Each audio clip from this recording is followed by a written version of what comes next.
Oh, why didn't he make the battle easier? Well, actually, it is very easy. It's very easy. The thing is, though, is that in order for example, you see this phone, it's a little broken. Don't make fun of me. It's a little broken. But this phone, before I ever saw such a phone like this, I had different phones. And the other phones didn't look like this. They weren't smartphones. They were stupid phones. And before that, they were even stupider. And before that, they barely had numbers. And before that, when I was a kid your age, we had a phone that you had to landline. You had to turn the whole thing for the number to finally get to the end, to dial 1. And then go all the way to the end. And then it dials 2. And by the time you finish dialing, you forgot the number. That's how it was. It was a stupid phone, but that's the way of phone we had.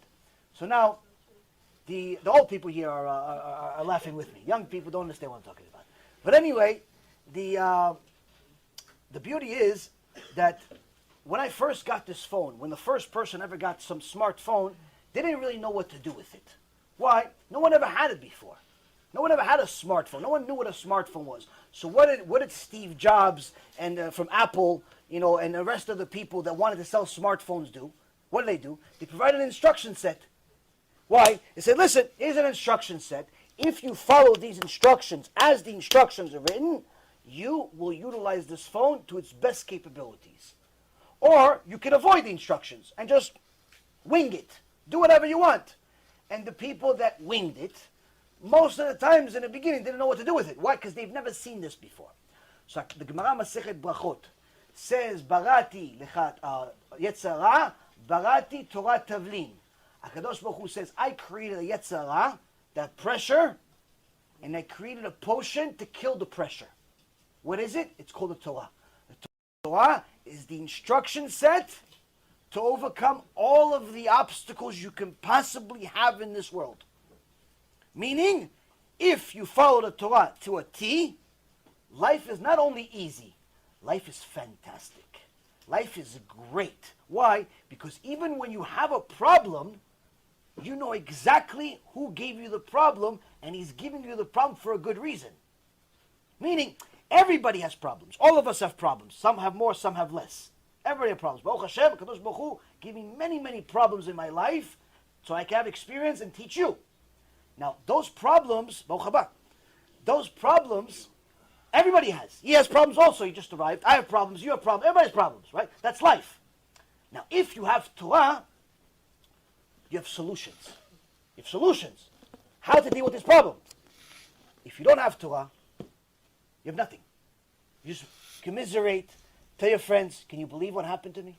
Can you believe what happened to me? I can't believe what happened to me. Oh, life is terrible. They start making T-shirts. Life sucks. They start making, different, bands to make themselves feel good. If you think good things will happen. Guess what?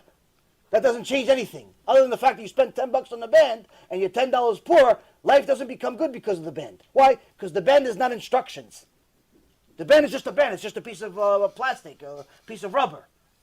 This, Rabotai, is the instructions that HaKadosh Baruch Hu gave us of how to overcome all of your problems. From beginning to end of your life. From the beginning of the day all the way to the end of the day. If you follow what it says, life is not only beautiful, enjoyable, but even your problems become pleasant. Pleasant. I'm telling you, pleasant. Pleasant, like you actually see beauty in the problem. I know somebody that dealt with a lot of pain in their life. Lots of physical pain.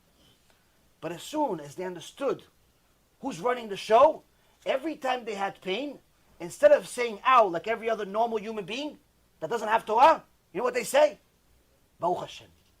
Baruch Hashem, Tabach Shemo, I have so much pain right now, I feel like jumping off a bridge. But, Baruch Hashem, I know it's coming from Hashem, and therefore, I'm thanking Hashem for the pain. Why? Because you know who's giving you the problem. And you know that that problem is worth a fortune of benefit in the next world. Because that problem that you have right now, that suffering you have right now for 5 minutes, for 5 hours, for 5 days, for 5 months, or for 5 years, is saving you, could be thousands of years of much, much bigger problems over there. So if you knew that it's the 5-day problem that you have is going to save you from 500 years of problems over there, what are you going to say to Hashem? Can I have another? Can I have another 5 hours? Give me 2 of them. Why? I don't want to have any problems over there. That's when a person realizes that this life is just a corridor. It's just a hallway to eternity. You live here for 50, 70, 80, 120 years, whatever it is, and then you get to eternity. In comparison to eternity, even 120 years is nothing. So when you realize, okay, so I'm going to suffer here for 5 hours for my eternity to be beautiful, it's worth it. And that's how Hashem created a Torah that can make life even here enjoyable. Even a life that's full of problems. That's why you see many tzaddikim. They had problems too. But they had solutions. Yes?